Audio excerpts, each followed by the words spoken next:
आइए हम आज के आराधना में परमेश्वर के वचन को पढ़े। भजन संहिता पहला अध्याय और परमेश्वर के वचन में चलेंगे। भजन संहिता पहला अध्याय। क्या ही धन्य है वो पुरुष जो दुष्टों की युक्ति पर नहीं चलता और न पापियों के मार्ग में खड़ा होता है और न ठट्ठा करने वाली मंडली में बैठता है, परंतु वो तो यहोवा की व्यवस्था से प्रसन्न रहता है और उसकी व्यवस्था पर रात दिन ध्यान करता रहता है। वो उस वृक्ष के समान है जो बहती नालियों के किनारे लगाया गया है और अपनी ऋतु में फलता है और जिसके पत्ते कभी नहीं मुरझाते। इसलिए वो पुरुष जो कुछ करे वह सफल होता है। दुष्ट लोग ऐसे नहीं होते, वे उस भूसी के समान है जो पवन से उड़ाई जाती है। इस कारण दुष्ट लोग अदालत में स्थिर न रह सकेंगे और न पापी धर्मियों की मंडली में ठहरेंगे, क्योंकि यहोवा धर्मियों का मार्ग जानता है और दुष्टों को का मार्ग नाश हो जाएगा। परमेश्वर के वचन में पढ़े सुने जाने पर आशीष दे। आज हमारा विषय है, यदि हम हरे भरे आनंदित समय समय पर फलने वाले, जिसमें किसी प्रकार की कोई मुरझाहट, कभी निराशा न आने दे और जो कुछ करे उसमें सफल हो, तो परमेश्वर का वचन हमें सलाह देता है। जब हम परमेश्वर के वचन को के बारे में सोच रहे थे और मत्ती का सुसमाचार और 7वें अध्याय में इस प्रकार से लिखा है, जहां तेरा धन है वहां तेरा मन भी। मन और धन का एक बहुत अच्छा रिलेशन है। मन और धन का एक बहुत अच्छे रिलेशन है और परमेश्वर इस रिलेशन को कई बार हम कल्पनाएं तो करते हैं, परंतु वो कल्पनाएं कैसी हैं, सिद्ध होगी या नहीं। परंतु परमेश्वर अपने वचन में कहता है, उसके ऊपर लगा धन क्या करो, स्वर्ग में अपना धन। लोग, जब मैं देख रहा था अभी NIBC के बारे में, NICB के बारे में, न्यू इंडिया कॉर्पोरेट बैंक के बारे में, लोगों ने मेहनत किया, बड़े परिश्रम से अपने भविष्य के बारे में सोचा, कुछ हिस्सा बचा करके और उन्होंने उस बैंक के अंदर रखा और उन्होंने सोचा था ये हमारा धन, या इस धन से हम भविष्य में क्या कर सकेंगे। कुछ योजनाएं बनाई, बच्चों की शादियां करेंगे, या योजना बनाई मकान बनाएंगे, या योजना बनाई हम गाड़ी खरीदेंगे, या और भी तमाम प्रकार की योजनाएं। परंतु अच्छी थी सारी बातें, लेकिन एक पल में एक आदेश ने सबके खुशी को आंसुओं में बदल दिया। सारी खुशियों को आंसुओं में बदल गई और सब अपनी अपनी जीवन की योजनाएं, कष्ट और उन सारी बातों को जो उन्होंने बनाई थी, जो गुप्त में थी, सबको बताने लगे। परमेश्वर का वचन कहता है हमारे धन इस पृथ्वी पर धन है, तो बाइबल कहती है कीड़े लग जाएंगे, खा जाएंगे, काई लग जाएगी। हमारे धन इस पृथ्वी पर, हमारे धन कितने भी हो, कभी सुख से नहीं रहने देंगे, परंतु जहां जमा हो रहा है उस जगह का धन कोई कीड़ा नहीं, ना कोई चोर चुरा सकता है और ना कोई कीड़ा उसे नुकसान पहुंचा सकता है, ना वो सड़ सकता है, ना गल सकता है, और ना ही कोई और आदेश उसे समाप्त कर सकता है। परमेश्वर का वचन कहता है हमें तीसरे पद में, यदि वो उस वृक्ष के समान है जो बहती नाली के किनारे क्या किया गया है, लगा हो, जहां उसको लगातार पानी मिल रहा हो, और वृक्ष को अगर पानी मिलता रहेगा, वृक्ष बढ़ता रहेगा और फलता रहेगा। दूसरी बात, वो अपने समय पर फल भी देता है। लेकिन कितने पेड़ होते हैं जो पानी ना मिलने के कारण से वो फल नहीं दे पाते जैसा देना चाहिए। तीसरी बात, उसके पत्ते तक भी क्या होते हैं, पत्तों का मतलब उसके घर में हमेशा खुशी बनी रहती है। आज कितने लोगों के जीवन में खुशी का दूर दूर तक परिचय नहीं है, आंसू है, समस्याएं हैं, हर तरफ से निराशाएं हैं, सारी योजनाएं विफल हो रही हैं, जो कुछ सोचा था वो सारी सोचना मेरा कहते हैं बेकार हो गया। परंतु परमेश्वर का वचन कहता है वो पुरुष या वो स्त्री या वो बच्चा जो परमेश्वर का भय मानता है, जो कुछ करे वो निश्चय क्या करेगा, सफल। और भजन संहिता 128 में लिखा है वो निश्चय अपनी कमाई और अपनी मेहनत और अपने परिश्रम के फल को भी खाएगा, इस्तेमाल करेगा और अपनी इच्छाओं को पूरा करेगा। परमेश्वर के वचन में हमें यह परमेश्वर सलाह देता है कि हम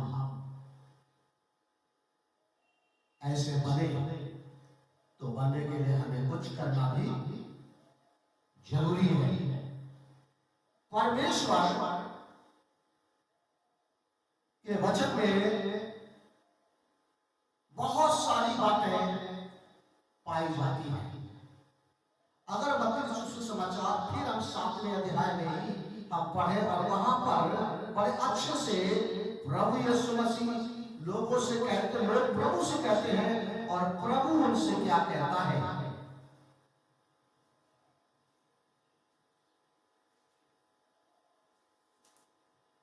बहुत ही 7वें अध्याय और उसका 22 पद से पढ़े।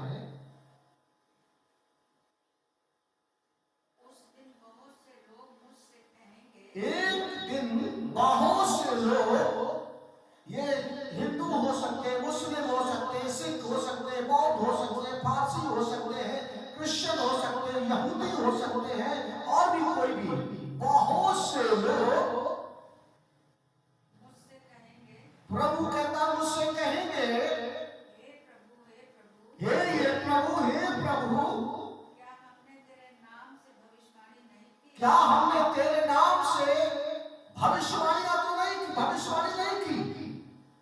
और तेरे नाम से दुष्ट आत्माओं को नहीं, तेरे नाम से बड़े-बड़े मिरेकल्स नहीं किए, दुष्ट आत्माओं को निकाला,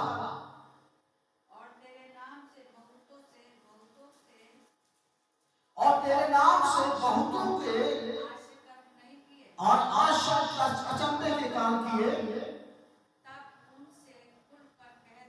ये सब तो काम किए, कितनों को खुशी मिल गई, छुटकारा मिल गया, चैन आ गया। परंतु परमेश्वर का वचन बताता है, प्रभु कहता है मैं उनसे खुलकर कह दूंगा, मैं तुमको कभी नहीं जाना। जब ऐसा कानों से गुजरेगा,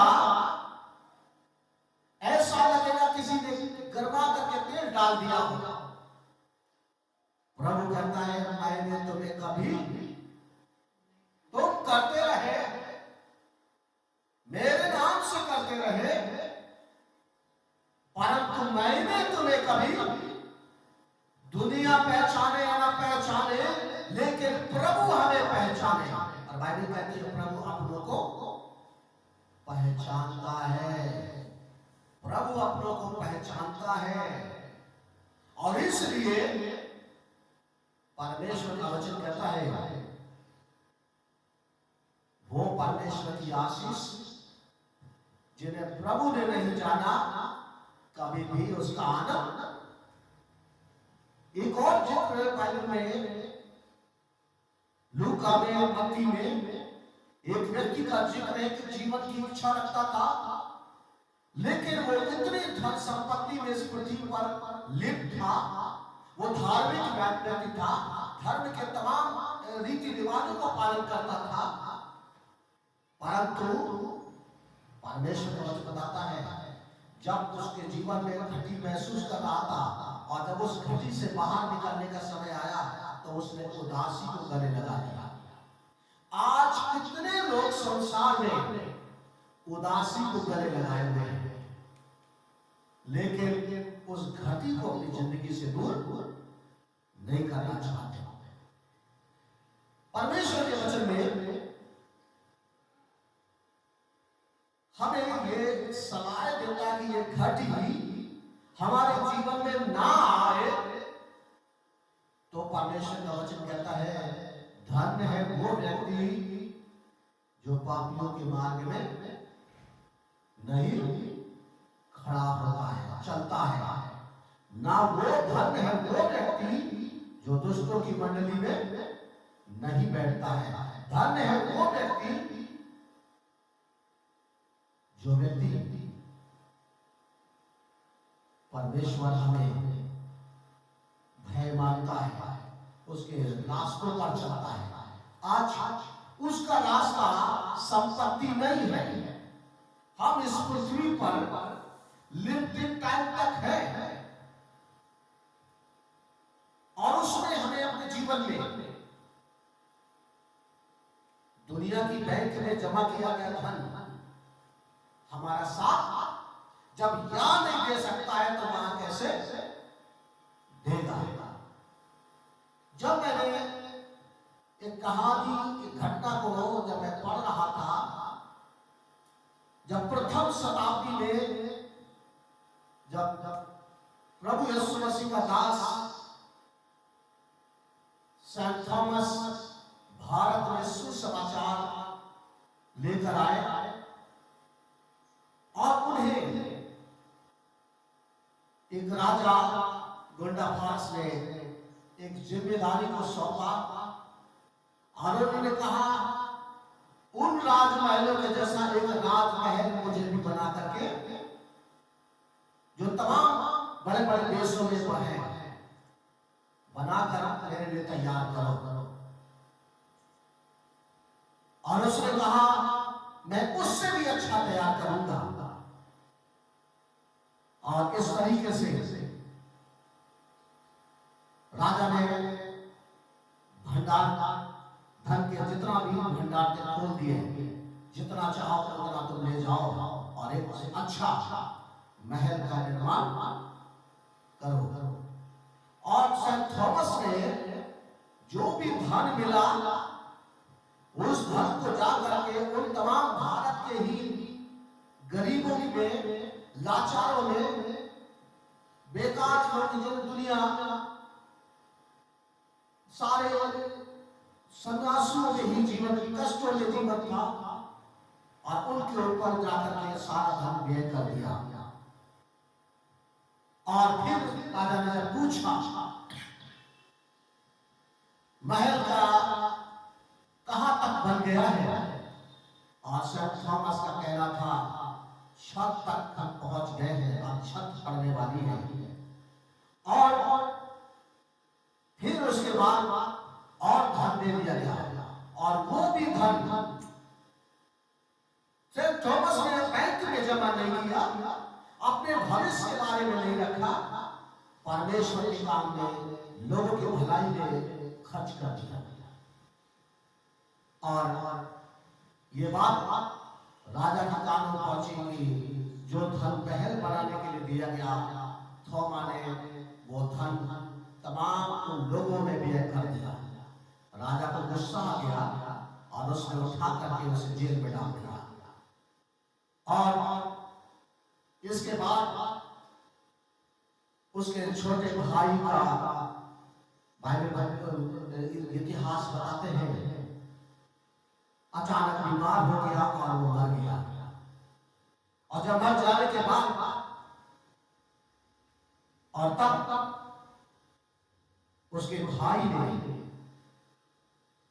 वहां एक महल को देखा, वो प्रार्थना करने लगा और उसने पूछा ये महल किसका है, और उसने कहा वो तेरे भाई का महल है। और उसने विनती की और विनती सुन ली गई।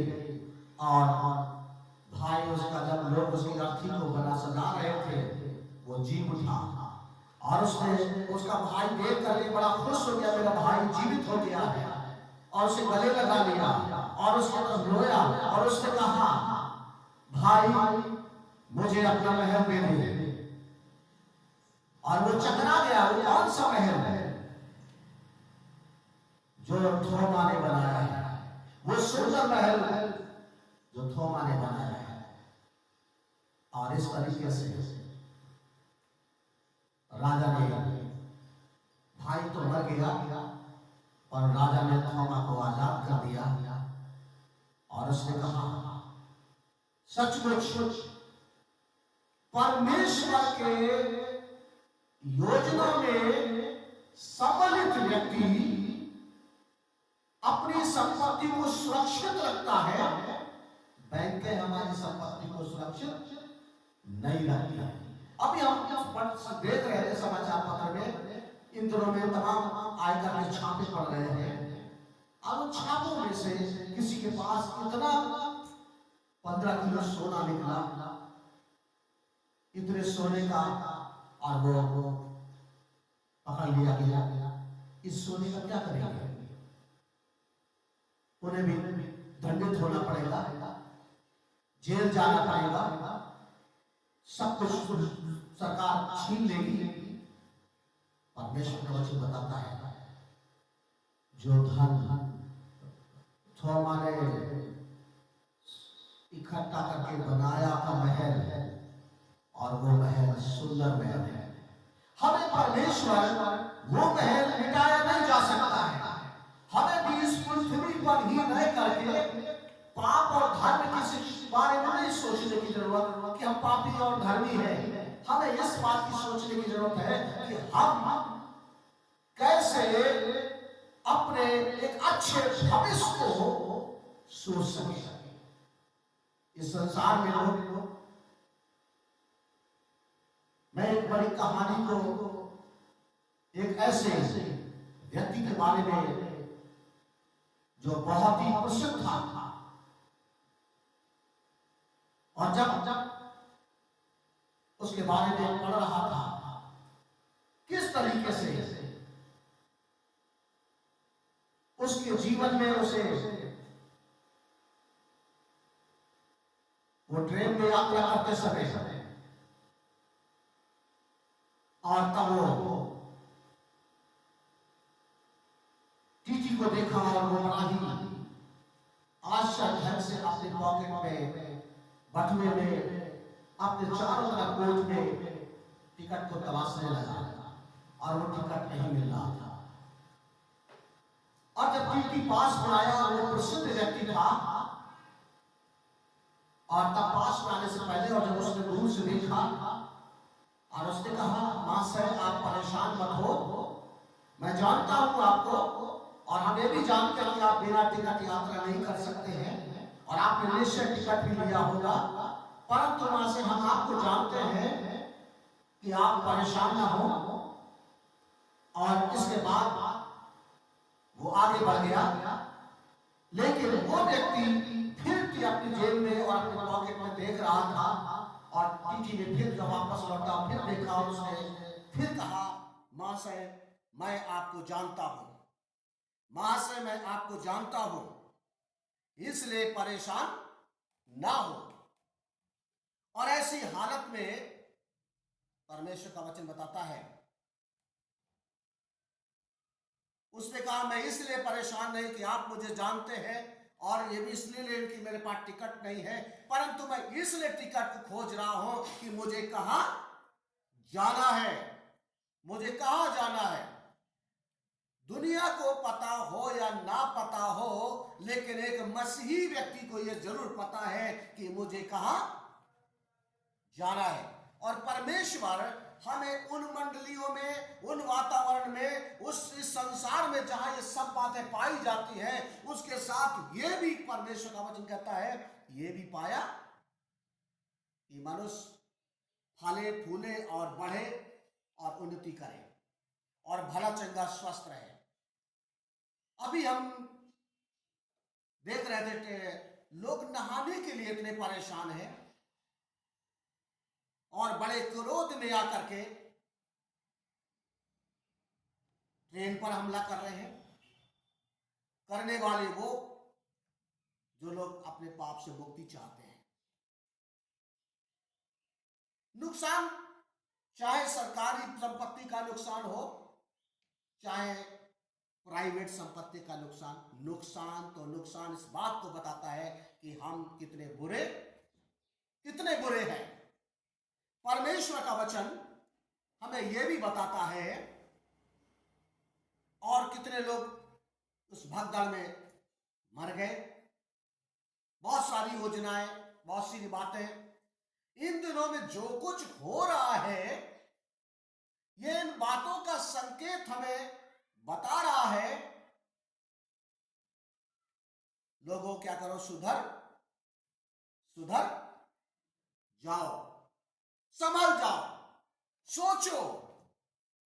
लेकिन परमेश्वर का वचन ऐसा आया और इसका चौथा अध्याय बाइबल कहती है, परमेश्वर अपने लोगों से बड़े ही अच्छे ढंग से, और वे कह रहा है 10वें पद में, परमेश्वर के लोगों से कहो उनका भला होगा।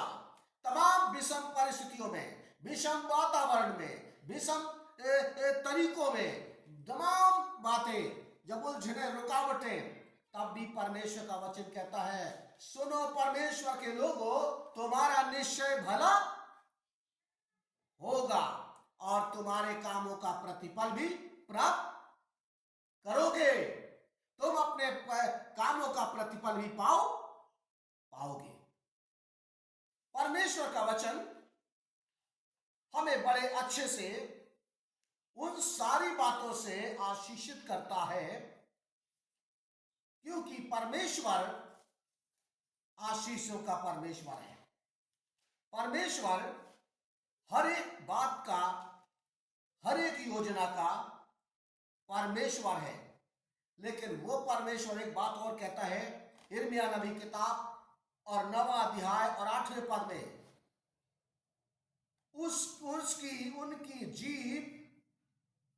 उनकी जीभ कान के तीर के समान भेदने वाली है। वो मुंह से तो मेरा क्या कर देते हैं, आदर करते हैं, मेल की बात करते हैं, परंतु मन एक दूसरे की हानि के लिए, घात के लिए लगाए रहते हैं। मन परमेश्वर ऐसे मन वालों को परमेश्वर चेतावनी देता है, ऐसे मन वालों के लिए कहा, मन फिराओ और पश्चाताप करो। परमेश्वर ने वो मन नहीं चाहते हैं जो एक मन में शुद्धिकरण ना हो। वो मन नहीं चाहता है जिसमें शुद्धता ना हो। वो मन नहीं चाहता है जिसमें पवित्रता ना हो। वो मन नहीं चाहता है। परमेश्वर चाहता है, धन्य है वो व्यक्ति जो मन के शुद्ध हैं। और बाइबल कहती है वो परमेश्वर को क्या करेंगे? देखेंगे। धन्य है वो व्यक्ति जिनके मन शुद्ध है और वो परमेश्वर को देखेंगे। परमेश्वर हमें बताना चाहता है कि हम फलवंत हो, हम आशीषित हो, हम हर प्रकार से भरे पूरे रहे। तो हमें परमेश्वर का वचन कहता है, क्योंकि दुष्ट लोग परमेश्वर की अदालत में स्थिर नहीं रहेंगे, लेकिन परमेश्वर के लोगों का क्या होगा? भला होगा और वो परमेश्वर की उपस्थिति में रहेंगे। क्यों? इसलिए क्योंकि उन्होंने अपने संपत्तियों को भी जमा किया, अपने मन को परमेश्वर के साथ सच्चाई के साथ लगाया। उन्होंने परमेश्वर के मुंह से तो नहीं किया, मुंह से आदर नहीं किया, उन्होंने जीवन में वो काम किए जिससे परमेश्वर की महिमा हुई। परमेश्वर हर एक व्यक्ति से यही चाहता है कि हमारे द्वारा परमेश्वर की महिमा हो। परमेश्वर जानता है और परमेश्वर चाहता है कि हमारा भविष्य और हमारा मार्ग और हमारी जगह हमें पता हो। परमेश्वर चाहता है हमारी संपत्ति को कोई छूने वाला ना हो। हमारी संपत्ति का, हमारी चीजों के लिए कोई ऐसा प्रक्रिया ना हो जो हमें ये कह सके कि तुम इसे इस्तेमाल नहीं कर सकते। परमेश्वर हमें खुशियों का जीवन कहता है। जो कुछ वो प्रश्न करता है वो सफल। परमेश्वर चाहता है कि हम सफल हो जीवन के प्रत्येक क्षेत्र में। चाहे हम कोई भी काम कर रहे हो, हमारे सफलता बहुत ही जरूरी है, उसका फल भी हमें जरूरी है, लेकिन उसके लिए हमारे मन का भी दुष्टता दूर हो और हमें यह कहने की जरूरत ना पड़े, परमेश्वर प्रभु हमने तेरे नाम से बड़े बड़े काम किए, लेकिन प्रभु कहते मैंने तुम्हें, तुम नाम से तो करते रहे लेकिन मैंने तुम्हें कभी पहचाना ही, मेरी तुम्हारी कभी संगति नहीं हुई, मेरी तुम्हारी कभी बातचीत नहीं हुई, मेरी तुम्हारे साथ कोई डील नहीं हुई, तो बिना डील के ही सब कुछ करते रहे। आज दुनिया वही काम कर रही है, आज तमाम लोग वही काम कर रहे हैं, बिना परमेश्वर की डील के संपत्तियां अर्जित कर रहे हैं। और जिसका कारण होता है दुनियावी तरीके, सरकारी आकर के आयकर विभाग वाले छापे डालते और उसे ले जाते हैं।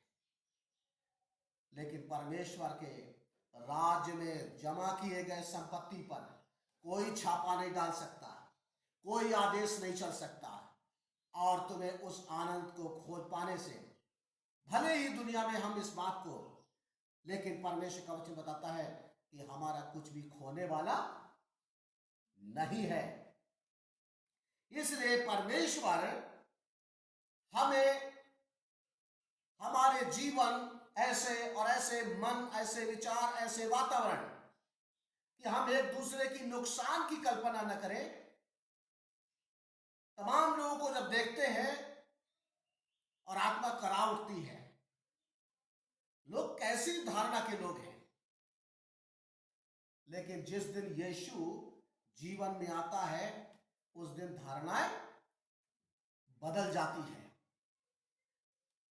लूका सुसमाचार 19वें अध्याय में हम एक जक्कई जो एक कलेक्टर था और उसके बारे में पढ़ते हैं।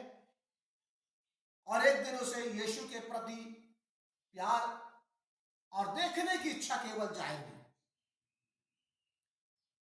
केवल देखने की इच्छा जाहिर की और उसके लिए उसकी तमाम बाधाएं थी। उसने उन बाधाओं को तोड़ करके, और जब वो पेड़ पर चढ़ा था और तब प्रभु ने कहा, उसका नाम लिया और कहा तू नीचे आ और मुझे आज तेरे घर भी जाना है, तेरे साथ खाना भी खाना है, तेरे साथ बातचीत करनी है, तेरे साथ रहना भी है।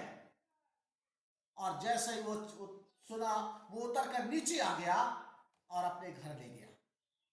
और तब उसने जाना कि हमें प्रभु आने के बाद उसके जीवन में आप तक मैंने जो अन्याय किया है, जो हमने बुराई की है, जो गलत काम किए हैं, गलत विचार किए हैं, और मैं हमें पश्चाताप करने की जरूरत है, हमें मेल मिलाप करने की जरूरत है, और हमें जिसका किसी का हमारे जीवन में कुछ अगर है तो एक अच्छी रिलेशन बनाने की जरूरत है। और उसके जीवन से बाहर निकला और उसने कहा आकर के, उसने उन सारी चीजों को एक दूसरे के साथ बांटा।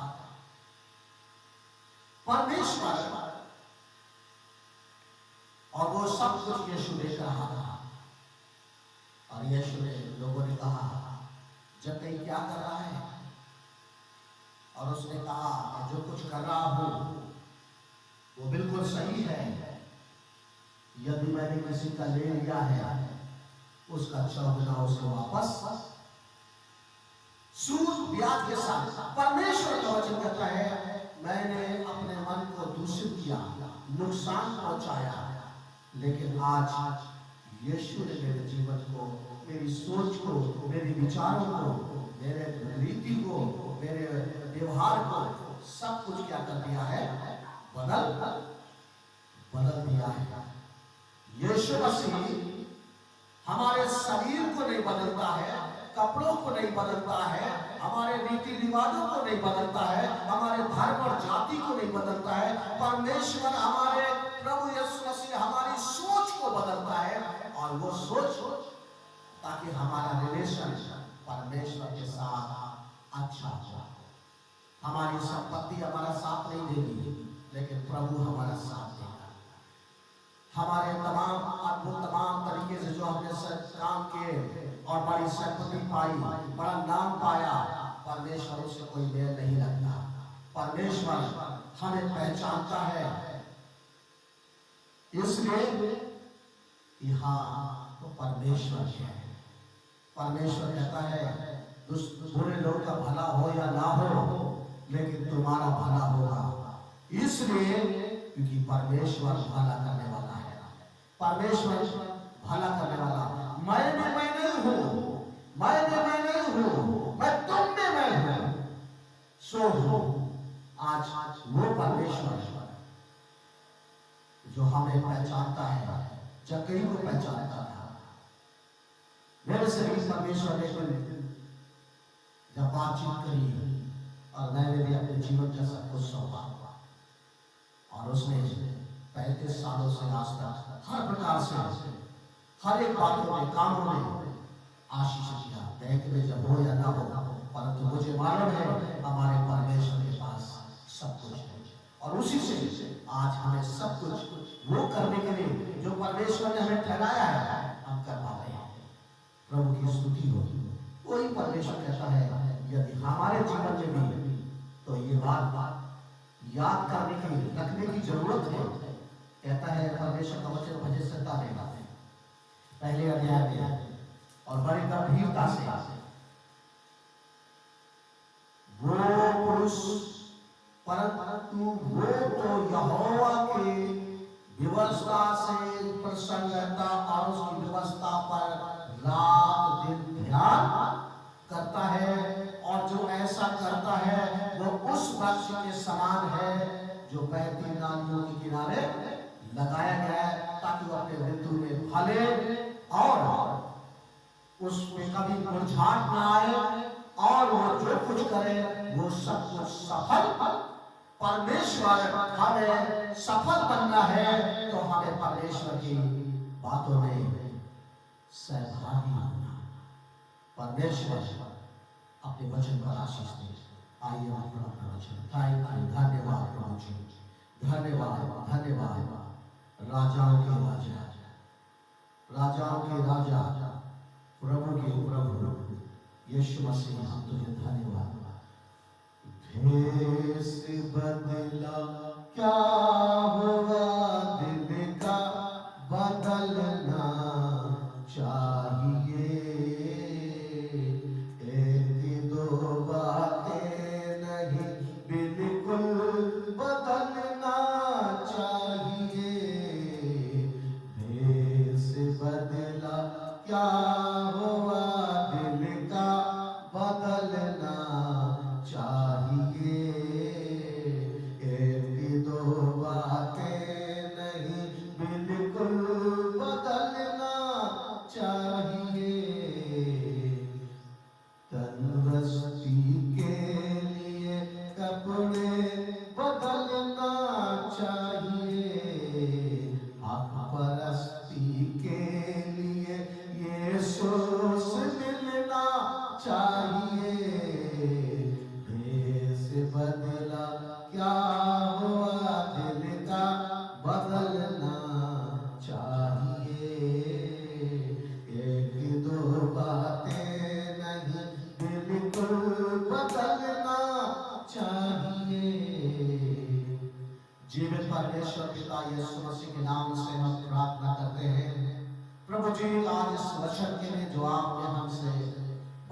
आपकी प्रशंसा हो, बड़ाई हो।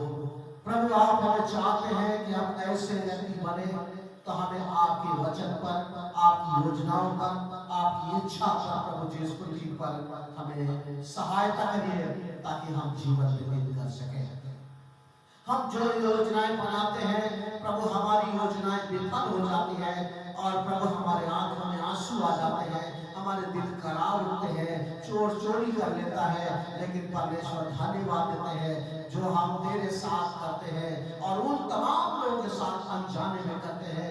परमेश्वर जो हम अपनी संपत्ति को एकत्रित करते हैं, और परमेश्वर धन्यवाद कि हमें आप हर परिस्थितियों में संभाल कर रखते हैं, ताकि हमारे जीवनों में कभी मुरझाहट ना आने पाए, हमारे जीवन में प्रभु जी आंसू ना आने पाए, हमारे जीवन का असफलता ना आने पाए, और आए भी तो परमेश्वर तो उसे सफलता में बदल देता है। हम धन्यवाद करते हैं, हम तेरे वचन में बहुत सी ऐसी बातों को पाते हैं जिनके जीवन में प्रभु ऐसा ही किया है, हमारे व्यक्तिगत जीवनों में भी ऐसा ही हम हर दिन अनुभव करते हैं। तुझे धन्यवाद देते हैं। हम दुआ करना चाहते हैं परमेश्वर, आपके वचन पर और सुनने वाले हर एक श्रोता पर भी आपकी आशीष हो, और जो से अपने जीवन में प्राथमिकता देते हैं प्रभु, जैसे जक्कई का जीवन बदला, सोच बदला, उसके व्यवहार बदल गए प्रभु, आप तमाम लोगों के जीवन में भी ऐसा ही होने पाए, ताकि तुझे महिमा मिले। धन्यवाद प्रभु जी। यदि कोई निराशा में है, असफलता में है, बीमारी में है प्रभु, हम प्रार्थना करते हैं उस पर भी अपनी सामर्थ के द्वारा से छुटकारा दें। वो अधिकार जो यीशु मसीह में मिलता है उसे हम उपयोग करते हैं, और यीशु के नाम से चाहते हैं कि वो लोग आशीषित हो और आनंद सत्य में महिमा करें। धन्यवाद के साथ प्रार्थना यीशु क्रिस्त के नाम से मांगते हैं, आमीन।